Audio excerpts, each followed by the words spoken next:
I want to welcome Dawn Stoll to the Dansby Family Wellness podcast show. I still haven't figured out exactly the wording, but it's just content for families, especially parents, to improve their health and wellness. And I've heard a lot about you. I've heard that you lost 100 pounds or more, and that's amazing. That's difficult. I've only lost like 60 pounds at one time.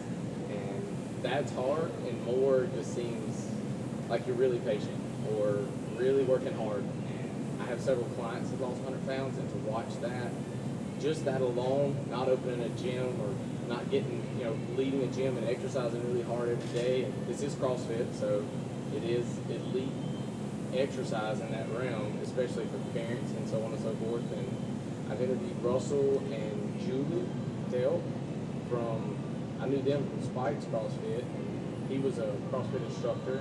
I see CrossFit kids, and you're brave to even possibly imagine to get the kids in your gym. Most people are scared of it. Most are at that point of like, there's too much insurance, or it's too dangerous, or whatever that may be. And I admire that you take on that. And Russell's a great one to help with that. Yes, he is. Absolutely. He's one of the best kids people I know. So I want to get you on. I want people to get to know you and know your story from birth until now, and like why your biggest struggle and your biggest frustration, anything someone doesn't know about you would be great to hear. And also, like, what's your goals outside of that? Because 100 pounds is a lot, or even more, probably more. Like I've never met you. I don't know you. I love these interviews because I don't know people, and it's a little awkward. But it's cool to get to know someone in this setting and to know their story. So what's your story from birth until now, and what, like, mentally thinking of where you went from, where you were, where you are now, and what's your goal? Because I believe big about optimization, and people say 100 pounds, you're not satisfied. And I found a lot of people are not. They constantly set new goals, and they constantly, go for new PRs or whatever that may be. So tell us about yourself. I feel like you'll need 16 years to listen to my story. But I grew up in New York, a little town outside of Buffalo. Really? Yes, New York. And I was an athlete through high school. I was an athlete in college. But after that, I met my husband, got married, had some kids. And once I stopped being an athlete in college, I continued to eat like I was still an athlete in college. Yeah. So slowly over the years, I made my way up to 340 pounds. Wow. So I was one of those people who tried everything, every single fad diet you could think of. We're going to take away this food group. We're going to only eat this one. We're going to try counting points. We're going to try Weight Watcher. everything, literally everything. Atkins, keto, Weight Watchers, Overeaters Anonymous, personal trainer, everything. And literally, I thought that there were no other options. I got to the point, my kids were little. When I was in New York, I had a completely different path. I owned a day spa. I was a massage therapist.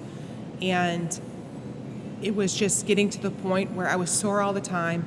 And then I was trying to run with my kids, and I couldn't.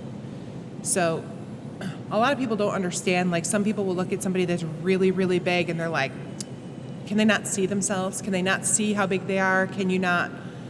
Why don't you take care of this? Chances are most of us are, or trying anyway. But the thing is that you start to see that person in the mirror, and that person, your body, your brain starts to just twist things. You're like, I'm not really that big. I'm not really that big. I'm not really that big, until you have a moment. And mine was, I couldn't run with my kids. I was trying to play with my kids. I couldn't run with my kids. And I'm like, something has got to give.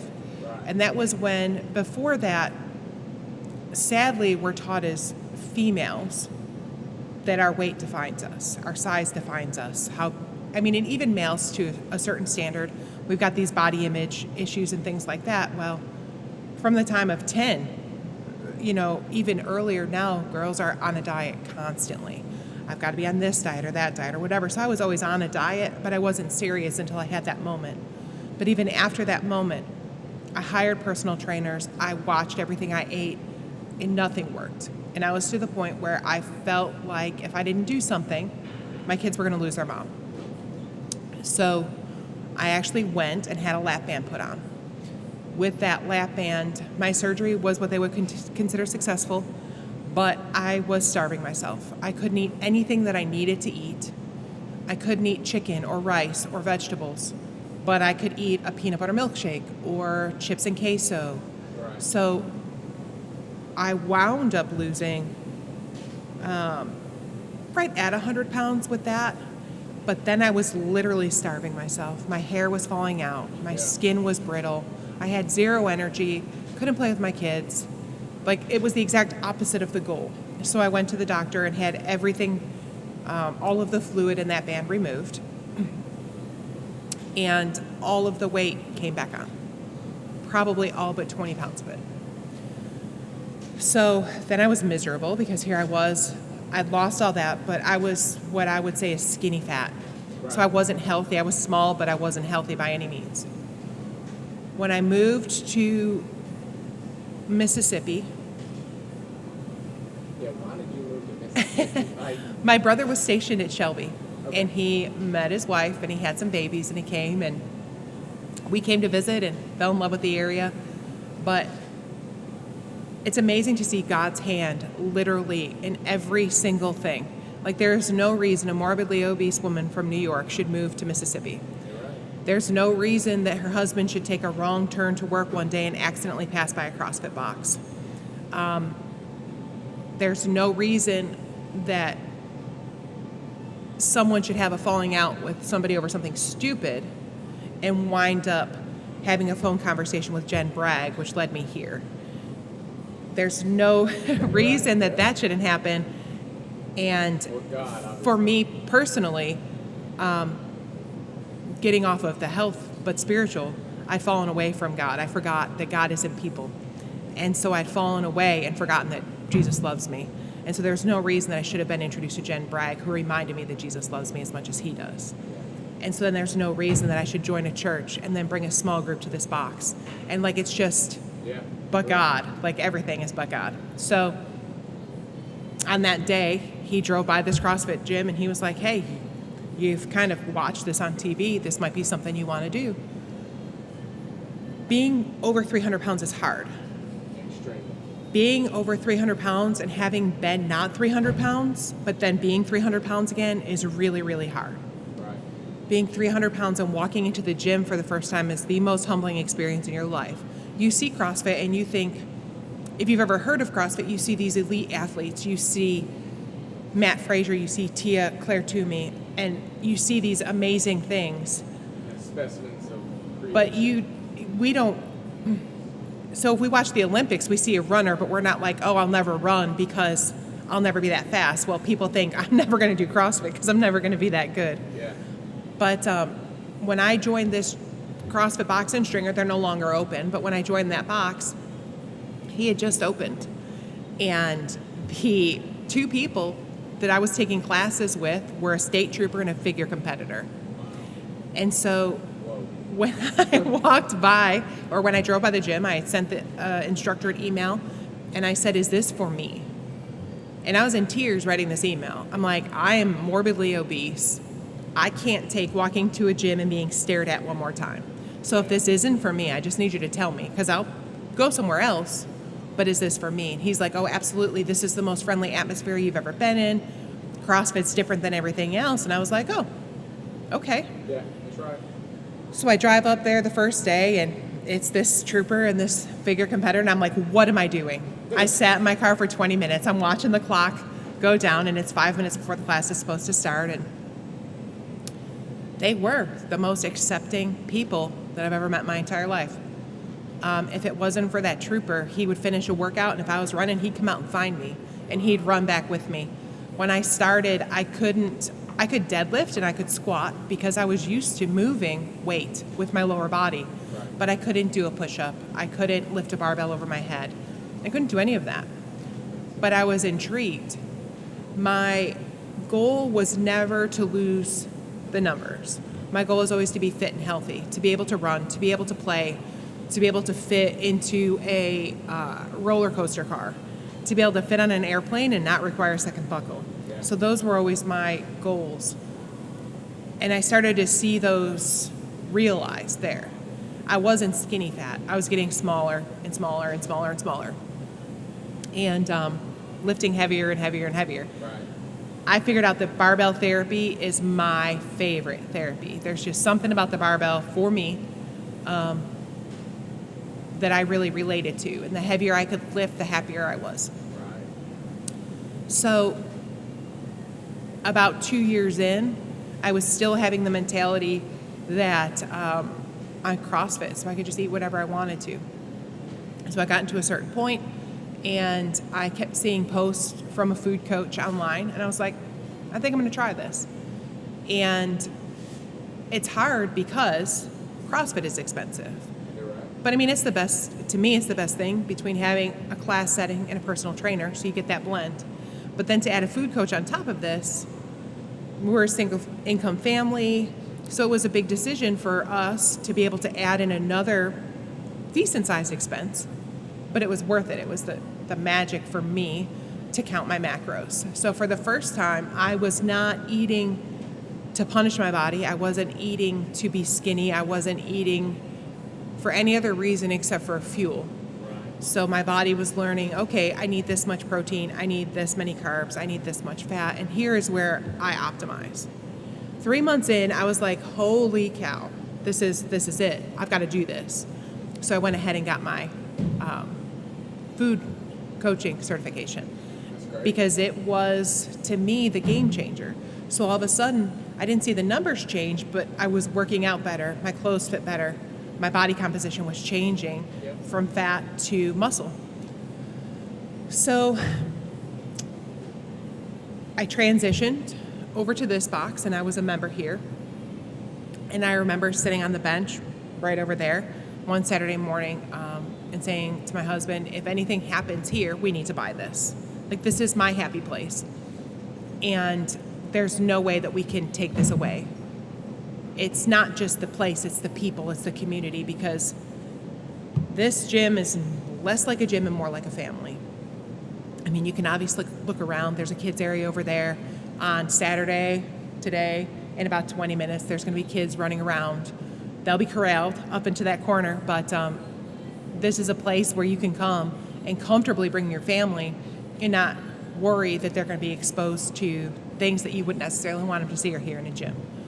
So it is a family, and we hang out outside of here and all of those things. But the opportunity came for me to purchase this, and I did. And again, but God literally green-lighted every single thing, from the loan process to the transition, everything. And it was really just a miracle. So continued on my journey, and I decided that I wanted to try and make the Masters Online Qualifier, which CrossFit then took out. But it is what it is. They limited it, I should say. Yeah. And my progress was pretty good. There were some events. I'm a taller athlete. I'm a bigger athlete. So even in my age group, I'm competing with people who are roughly 60 pounds less than me. And so I still struggle with a lot. The thing with this is that there's always going to be something that you're not good at. And there's going to be always something that you have to work harder at. And for me, it's all of the body weight movements. It's the gymnastics. It's the pull-ups, the muscle-ups, stuff like that. And I did really well a couple of years ago. Every year I've gotten higher and higher. Last year I finished in the top 10% of my age category. I've taken some really cool, they literally 2 years ago announced a workout that was rowing and wall balls, and if you could have designed a workout for me, that was it. And I took 11th in the country. But then the next workout was muscle ups, and then I was in like the 5% bottom in the country. So the other thing about this is that it humbles you up and down, and it just keeps you in track. This year has been super interesting. Family dynamics have changed. I had the COVIDs. And then I found out that I had a gigantic tumor on my uterus. So in July, I got to have almost a full hysterectomy, which was good because until this point, I've been able to say, when somebody comes in here, because I'm not your average gym owner, and somebody comes in here that's obese, I can say, I get you. Like, I understand. I understand that when you would do a burpee, it's twice as hard as everybody else. Because when you jump down, your weight's going to pull you down. And when you jump up, your weight's pulling you up. And it's different impact on your body. So when you do these things, I know, I get it, I've been there. Yeah. It's awful, but it'll get better. And so now I hadn't been in the fitness sphere where I've had a major surgery or where I've had to come back from something as big as this. And it's hard. Yeah. And until now, I've looked at some of my female athletes who have gone through this, and I'm like, why aren't you coming in? Why are you feeling like this today? And now I know. So now I'm about to start another certification that's just for females, like a female, for me to coach females better through having babies, through C-sections, through menopause, through these transitions, but then also through the mental stuff that we as females go through. I mean, it's beneficial for men as well, but for the most part, you can Google anything, and the first thing that comes up in any fitness atmosphere is going to be men. You want to do a bicep workout, your first 27 posts are bicep workouts for men. Yeah. So it'll be nice to be able to offer this to the members. And a lot of people don't understand the pelvic floor. They don't No, understand, not at all. How to rehab, because like watching a woman have a baby, like get pregnant and progressively get the worst posture that you can possibly Ever have in your life. I mean, you see people that after they've had a baby, they're a different person. Absolutely. And just carrying the baby and the weight shifts forward, and the lower back tightens up so just wound up, and then after the baby, they're like, well, this is how I walk, because you tote that baby Correct. in front of you, you compensate, and you see girls with it, or women, I say mothers, with a baby on their hip and it's all cocked out, like, I'm so tired. I'm like, well, Correct. you know. And then there's other things too that you can't see. I mean, obviously you can't see the pelvic floor, but even the abdominal walls, and then the things that some women will go through. They get the diastasis from just carrying that baby, or Separation and all. yeah. So it's hard, and it's amazing. I mean, you interviewed Julie. Right. That's amazing. I mean, she comes in here and kills it, and I've never seen somebody come back from a baby like that, but she's on it, Yeah, she and said- she's killing it. Yeah, 2 weeks. I'm like, Julia. Yeah. I want to say really, but Yeah. you can tell she's really self-aware, and she really knows Yes. her body, and she knows how to push it and what Yeah. not to. And that's really amazing. 2 weeks though. That's, And that's the one interesting thing about CrossFit that's different than anything else too. Everybody thinks about CrossFit, and they're thinking, oh, these people are going and they're going to lift 1,000 pounds and they're going to do these magnificent things. CrossFit is just functional fitness. Yep. We're here to be able to pull ourselves off of the floor if we fall, to be able to put stuff up on a shelf and not hurt ourselves.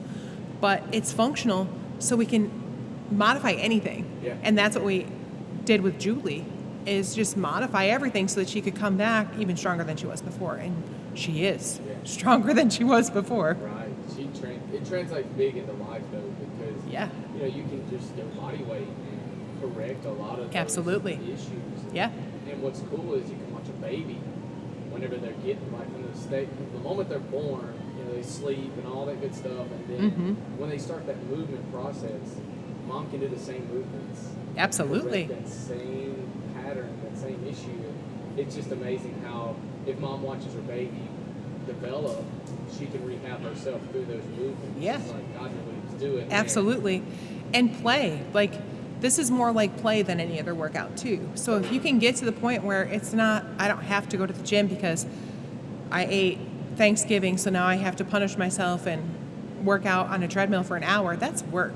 Yeah. This is play. It is. And it's the same thing you were saying, if we mimic the movements of the babies, they're playing. They are. Not one part of them is like, I've got to stand up and sit down 15 times because I need to build these leg muscles. Exactly. They're like, this is fun. And they really do. And if we looked at exercise as fun, and even like you said, therapy, because it is. Yeah. I mean, I tried a sitting job, a desk job. It was so great in pay and blah, blah, blah. And it was torture. It wasn't worth it. I hated a sitting job. And people, they don't realize that they sit all day, they go home, they're tired from sitting all day, and then they Sit all some more. Yeah, because they're tired. And I think that we should really get a lot of effect out of, a lot of benefit out of exercising to relieve that tiredness with fun and movement, because the more we do, the more we can do. And I wish everybody would know that. Even stay-at-home moms. Absolutely. They deserve an hour to go work out. And I think we think a lot of times, especially as moms, I have to be a mom first. I have to be a mom first. You do. That's But right. your job as a mom, you have to take care of you first. Yeah. It's like being on an airplane. Put on your oxygen mask before you put on everybody else's. You can't help anybody if you're passed out on the floor. That's right. And that's the same thing in everyday life. If we can't keep ourselves healthy, then how can we be even an example to our children First, yeah. of that? And then also, if we get into the mindset of we get to, not we have to, but we get to. I get to come to this gym every day and train as hard as I want. It's fun. I do this because it's fun. It is. I mean, sometimes there are days where I'd rather be in the bed, but here we are. We get to be here. There's so many people that would love to be here and can't, Yeah. that literally can't. And it's so cool. We have a member here with one arm, and she kills it. Yeah. If you saw her, you would never even in a million years think for a second.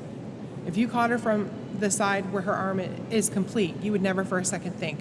She's doing burpees and push-ups and using a barbell. Yeah. I mean, you look at her and you're like, holy cow, what do I think that I've got that's holding me back? Yeah. And she just kills it every single day. Those are the greatest blessings to see people that are going through or have a situation of an impairment Mm-hmm. to society, which really is their strength because Absolutely. they have more purpose, they have more desire. Well, and I think, too, it gives us the opportunity to just show people that everybody is equal on this playing field. Right. You fight yourself. Even, I'm getting off track. This is me, my ADD brain. My favorite part of this job is working with people one-on-one. The class atmosphere is great, but I also do one-on-one sessions with people. And to me, I love seeing that magic because out on the floor, I can get to know people, and this is very much a more intimate atmosphere than going to a Globo gym. Right. You're not going to interact with the people that you see every day. Even in their classes. Correct. It's like music. Yeah. You don't interact. So I get to interact and I get to know who people are on a more personal level here, but one-on-one I really get to. And I get to see that transformation mentally and physically. But watching moms we have a mom that just had her 4th baby, and she's about to come back. She just got the okay to come back and work out again. And I get to watch her transition. I got to watch her through her whole pregnancy, or even like Julie, I get to watch her through her whole pregnancy, but now I get to play with the baby too. Now I get to have Jovi. Conrad's awesome, but I didn't know him when he was a baby, so it was a little bit more standoffish, where Jovi's just like, hey. Yeah, you're part of the family. Yeah. No doubt. So it's really interesting. I love it. So you touched on a lot of things that we agree on, like really agree on. Like amazing. But I was actually a personal trainer too before. Mm-hmm. I hated begging people to work out Yeah. in South Mississippi. Yeah. And I actually gravitated to CrossFit and enjoyed it and got out of personal training because like that in a gym, you don't really get a personal relationship. You beg people to work out. They tell you about all the food that they eat that's garbage, and you can't get them to do anything. And one thing I love about CrossFit is when I say you can't get them to do anything, you get them to work out, and you see great results in certain people, but there's just a disconnect. Correct. Because they look around, it's just the trainer and them, and that's it. And you're like, but in a CrossFit environment, you got 15, 20 people getting after it, and you're like, I better do something. Well, and you start to relate to some of the people. So you start to relate to that girl over there, this guy over here. There's a guy that works out here when I was just an athlete, before I had my certifications, before anything. And I like to be on the quieter side. There's a lot of people who want you in there, come on, you can do this, let's go. And I'm not that. I want to do my thing in a corner. I don't want the attention. I don't like people watching me work out. But him, I could relate to. He'd walk by, he'd be like, come on, pick that up. And he'd just keep walking. Yeah. And so there's always going to be somebody that you can relate to here. But then there's always going to be somebody that you're like, they're ahead of me, I can beat them. Yeah. And then all of a sudden you pick it up. And you're going a little faster, you're working a little bit harder. Not to the point where you're going to exhaust yourself, but just enough that you're pushing yourself a little bit harder. And then you beat them. And then the next time you're like, next time, I got them again. Yeah. And then maybe you do, maybe you don't. And it just goes from there. That's really that's a unique perspective because I know a lot of people, especially my wife, she hated working out with me. She actually went to a gym in Ellisville because I was like, look, I'm working out. I love you before we had children, but I'm working out. Mm-hmm. That's how it's gonna be. This is where I go to this gym. I Yeah. work out this way. More power to you. She, well, I'll join the other gym. And then she had people approaching her, saying this, saying that. I was like, just come work out with us. I don't want people watching me. So we actually went after hours to work out. So I totally get that. Yeah. But she never give it a chance. And I'm not criticizing her. She never give it a chance to find someone in a class that relates to her. Yep. This exactly And there's like always going to be somebody. Yeah, totally. And talking to those people, and you watch the trainers, they pick up on that. They're like, don't push that person. Yep. Nice to that one. Scream, Yeah. not scream, but Absolutely. raise your voice at that There one. is absolutely. We have an athlete that even in competition, you can't raise your voice or he shuts down. And you just learn to know. Yeah. Like, you're not yelling, you're trying to cheer, but to them it comes off as yelling because of some life experience that they've had. And so you start to interact with the different people differently. And there are people that I know that I can get right up to them and be like, you've got this. Real gentle. And there's other people that don't want me to speak to them the entire time they're working out. Right. They want to know when their time's up, and that's it, because they're very self-motivated, Yeah. and that's how they work best. Yeah, Russell's one of those people. Russell. He's so funny. But he's fun to work out with. He is. And he really, you can tell there's an athletic, just Oh, yeah, absolutely. And it's neat to see him work out with different people because, again, you relate differently. So if he's working out with these people, he'll work out differently than with these. And he has a really good way of knowing what somebody's motivating factor is, yeah, he's really which is good at just that. epic. And him with the kids, he can have those kids. That's not my spiritual gift. He can have those children. It is definitely his spiritual gift. Absolutely. He gets it naturally, and he enjoys it. Yes. I love watching him interact with kids in church and everything. And again, it's play for him. When the kids are in here having their classes, you'd mentioned the kids' classes earlier. Unfortunately, we haven't added those back in post-COVID because we don't know how to do it safely yet. Yeah. But Nobody really does. no, Even the safety precautions are correct. I think we got. Who knows if they're really, Yeah, effective or not. But it's like a playground when the kids are exercising. They don't know they're exercising, and they're playing games. Yeah, he gets it creative, and he still accomplishes the same, biodynamics of it. Absolutely. He gets he even broke down some of the biomechanics of jumping and made a game out of it. Yeah. Every kid needs that. They really, people think, well, my kid's just, wants to play video games, or my kid wants to do more computer work. But no, everybody needs movement. Correct. You can make it a game and make it fun. I don't care what the kid looks like, acts like, talks like. God made us to move in our own way, Absolutely. but move. We were not ever meant to be set Standard.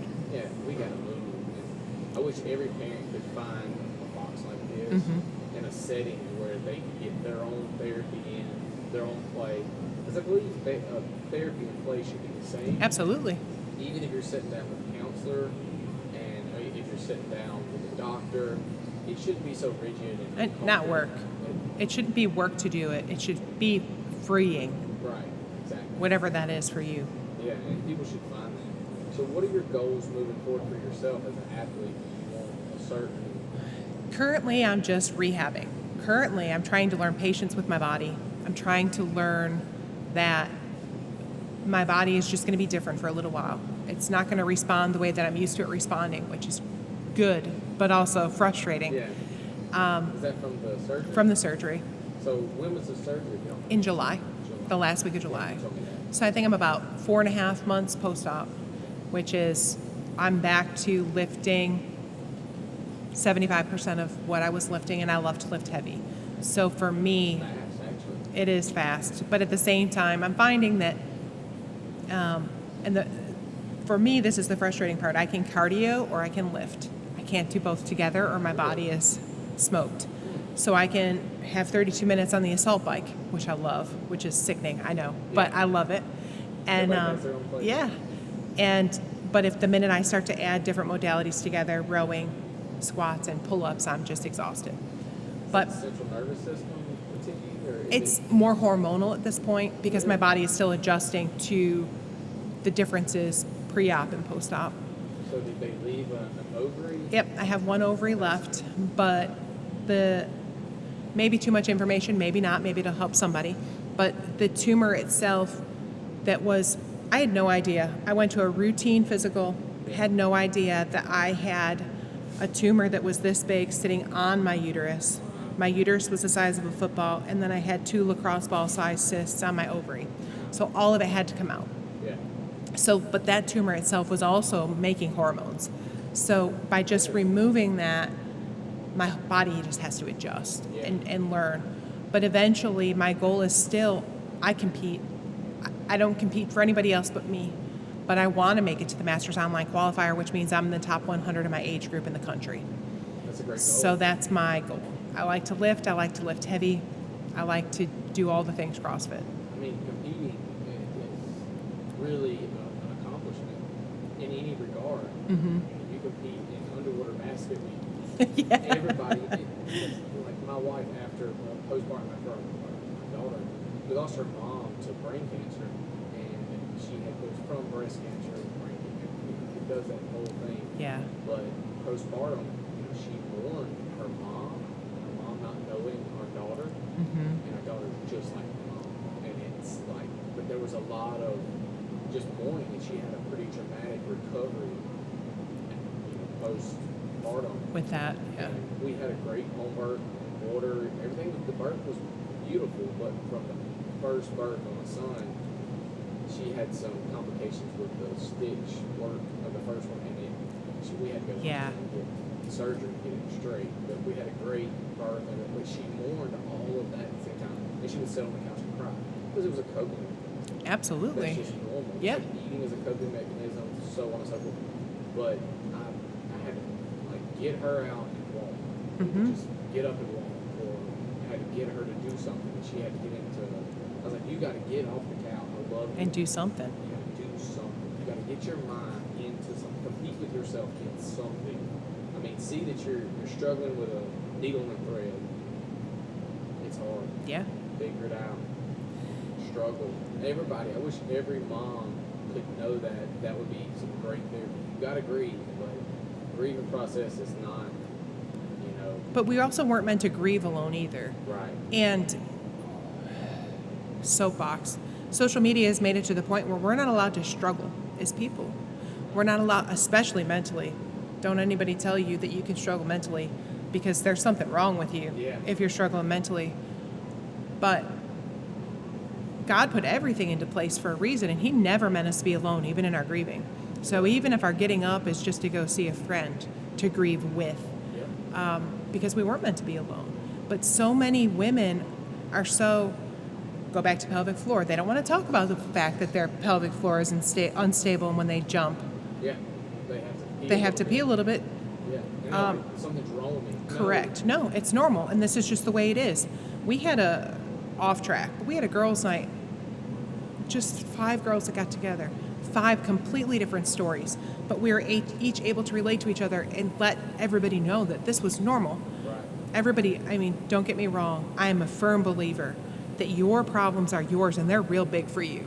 And don't let anybody tell you otherwise. If you're struggling with something, you don't have to say, well, there's kids in Africa that don't eat right now. Yeah, that don't help you. I mean, it's true, but it don't but help. these problems are big for you. Yeah. So don't let anybody tell you that. But it's the same thing in fitness or in grieving or whatever. It doesn't matter if your best friend has 6 perfect pregnancies and was off dusting on the 3rd day with a baby in her hand. Yeah. You're okay to grieve. You're okay to be having that, but at the same time, help. Find the help you need, whether it's a therapist or a friend or a husband or whatever you need, Yeah. and just do that with somebody else. That's right. And then the next step, after you get done grieving, get up and go find something Absolutely. positive and exciting. And, Everybody needs a goal, whether it's to walk to the light pole and back, right. or whether it's to run a marathon. Both are completely valid goals. It is. I mean, if you're cleaning your house vigorously, that's exercise. Correct. And I wish everybody could see that. And I wish everybody would also add this to everything, what you're saying, but optimization should be the goal. Yeah. Because, you can recover and get into a maintenance mode, but if you're not careful, you're going to quickly realize, That gets easy. Yeah. And then you start to go down. and you're not looking forward getting to an optimization goal. Absolutely. Thank you for coming on. No problem. I would love to talk to you all day. I can tell we have a lot in common and we think a lot alike. I did not know you were from New York. You don't sound like a Yankee. Thank you. Nothing wrong with a Yankee, but you sound, normal. And I know I sound like a very southern gentleman, or no. That it's really nice to meet you and get to know you in that regard. And I hope everybody joins your gym, really, in the area, or joins CrossFit in some way. Absolutely. And get to know the community, if nothing else. If you just do body weight exercises, or you're in a scale setup, and you don't have to do RX, and you don't have to do muscle ups. Correct. Just get in there and do something. Absolutely. And find a box that you can fit into. They will accommodate you, like you said with Julie. You scaled everything back, you modified it to where she could move her body and recover and heal and rehab the muscles that have been stretched out of place. And I'm impressed that you are specializing in that, and you're starting a certification that works directly with women and rehabbing that, because it is different. Absolutely. That was a challenge as a personal trainer for me, to see women with their body is totally different. Men don't go through that. No, they don't. We don't. We have a little like dad bod or whatever, but in reality, you can look in the mirror, you can feel it a lot better. With a woman, it was gradual over time, and she feels like it's her responsibility, her cross in a way. Yes. But it shouldn't be, a life sentence of poor form or poor technique and things of that nature. And posture is everything, especially, and it translates from this. Get off my soapbox, because it's critical. It is. Think like energy, and nutrition's great, and this is that, but if you are not posturally, and mine's not perfect, I know where I'm weak, but knowing that gives me a mental cue when I'm tired, like, okay, where am I at? But if I could bestow one gift to anybody that you clearly say, by wanting to specialize in that, is your posture. And Absolutely. pelvic floor work is critical. It helps men as well. Absolutely. I mean, we can learn a lot from a woman, as humbling and, ego dissolving as it can be. But thank you for coming on, and I really appreciate it. And I'll get into your class time. That's going to be interesting. But Absolutely. thank you for coming on. You're welcome.